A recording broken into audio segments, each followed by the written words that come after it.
What's going on, guys, and welcome to another stimulus update. Hopefully you're having a great day, because today we do have some great news. Today I have updates for you on stimulus, the result of a potential government shutdown, the ramifications of that, what the Fed just did this afternoon. We have updates on President Trump's executive orders and his options there, and how our negotiators do plan on speaking to negotiate a bipartisan stimulus package.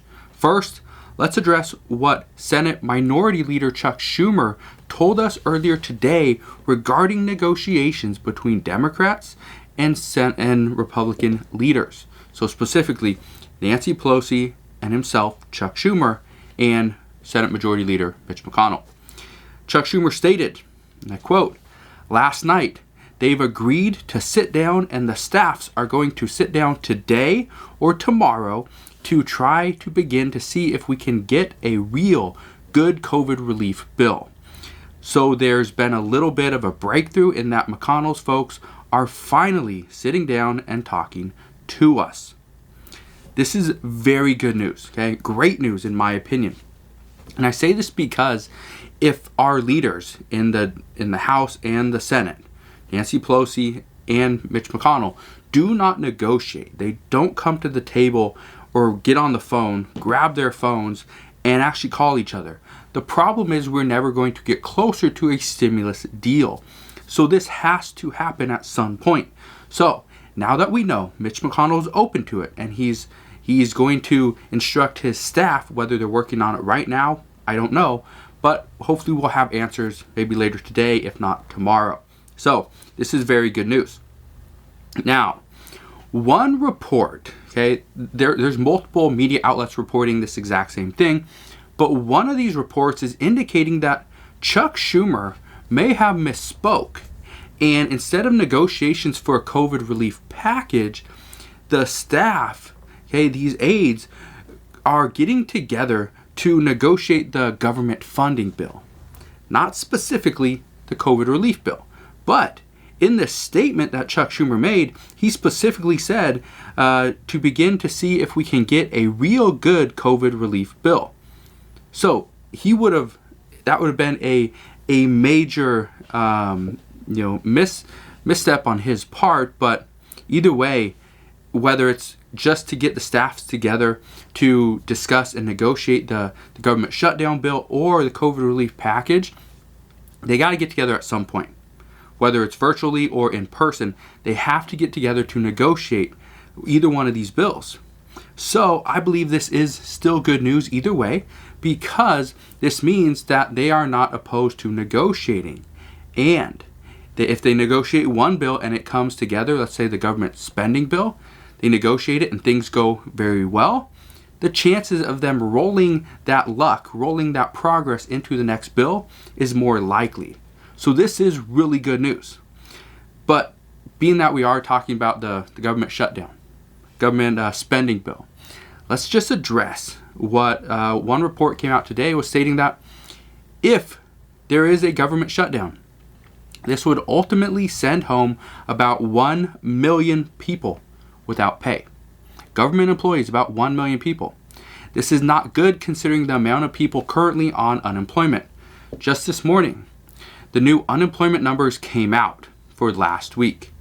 They came out at 742,000 first-time unemployment claims filed last week alone. This was an increase of 32,000 claims from the week prior. And we are starting to see an increase in jobless claims. What you need to understand, because this is not good, being that COVID cases are surging and more businesses are beginning to close down. Restaurants, gyms, movie theaters, and entertainment facilities are beginning to let more and more of their employees go as we get close to the end of the year. Many businesses, according to multiple reports, are considering laying off a small percentage of their workforce, okay, because they have found that they do not need so many employees. With the Zoom, working from home, it is now becoming easier to run businesses and having the majority of their staff working from home as opposed to in office. So we'll see what happens there. And on top of this, on top of the new unemployment claims, a number that I did not say was the people that are filing for unemployment, that are claiming unemployment benefits, that are self-employed or gig workers. Because if you remember, we have until December 31st of 2020 as a self-employed person or a gig worker, you can go and apply for unemployment. I know many people that I have coached, through reselling, through YouTube and affiliate marketing that have seen a decrease in income, and so they did go and apply for unemployment. And it's all legal, it's fine, they can do that under these rules. But last week alone, we saw, counting the self-employed workers and people that were not self-employed, okay, W-2s, all right, these workers, that number was over 1 million. Okay, 1 million, and this number is expected to rise. Now, the issue that we're facing is this program for unemployed and gig workers for unemployment benefits, this expires on December 31st, unless it's renewed and extended by Congress. And at this point, who knows if that's going to happen? But this is not the only program that will be expiring, though. There's more. We had breaking news this afternoon that the Federal Reserve will not extend five emergency programs. Steve Mnuchin said earlier that he is requesting $455 billion to be returned to the Treasury from the Federal Reserve. One of the biggest programs here is going to be ending the Main Street Lending Program. And this is ending almost as soon as it is really beginning, because just recently the Main Street Lending Program saw some changes to make lending easier, and now it's going to be shut down. So these businesses are going to have about 2 months from the time it was adjusted and made easier to go and get these funds. And what this is ultimately going to affect is the small and medium-sized businesses. If you have less than 15,000 employees, you can apply and get funds from the Main Street Lending Program. However, right now it's looking highly unlikely that anything is going to really progress, and many of these small to medium-sized businesses will eventually shut down.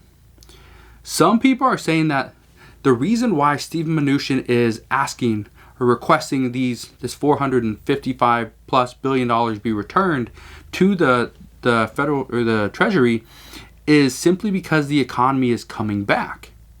But due to recent testimonies from Steve Mnuchin and even Jerome Powell, is dating back to just a few weeks ago, he was still advocating for additional stimulus. He's saying that we will need additional stimulus. Jerome Powell and Steve Mnuchin were both stating that Congress needs to come together and pass more stimulus. It's needed. So the economy can't be coming back as strong as Steve Mnuchin is expecting, or that he's pretty much projecting now.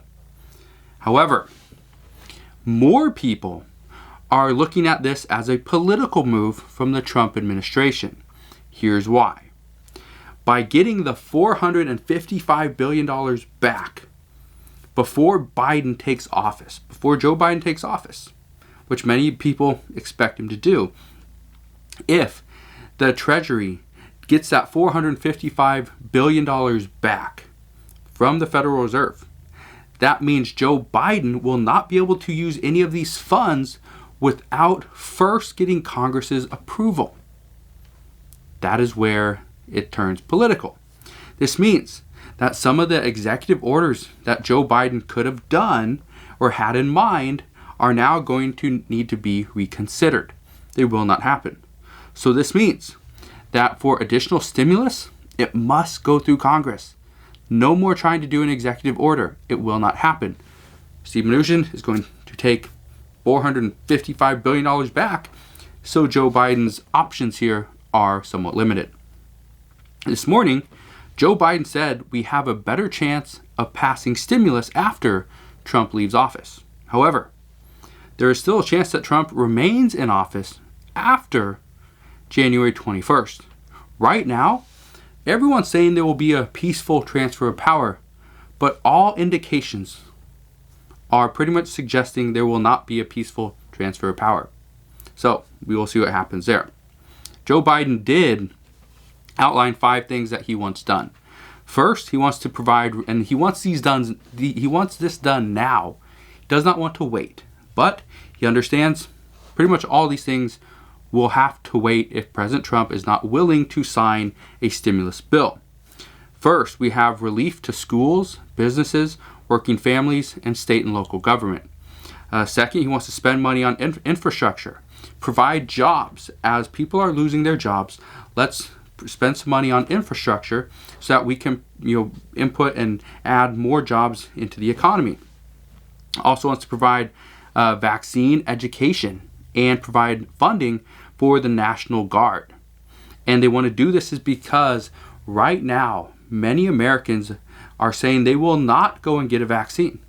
If President Trump says, go and get the vaccine, it's ready, go and get it, these are the places to go and get it. The problem is nobody's been educated on how good is this drug. The ones from Pfizer and Moderna, how good are they? What was the process? Because we pretty much sped through this entire vaccine, everything. And so how good is it? Is it safe? So this is why they need some funds for vaccine education. Not only is it safe, but where do I get it? What happens after I get it? Do I need a second dose? What about how long does it last? Is it going to last for 3 months, 6 months, a year, 5 years, forever? We don't know that yet. But again, that's where education comes in. He also wants to do a national mask mandate and not make it state specific. It will be on every single state in the United States will need to wear masks. And also testing. He says he wants testing to be free for all. Doesn't matter, free for everybody. These are currently the things that President Trump doesn't want to do or is reportedly doesn't have the support to do these. So it's because of this, Joe Biden says these are the most important things that he wants done. And speaking of President Trump, we finally have answers regarding executive orders.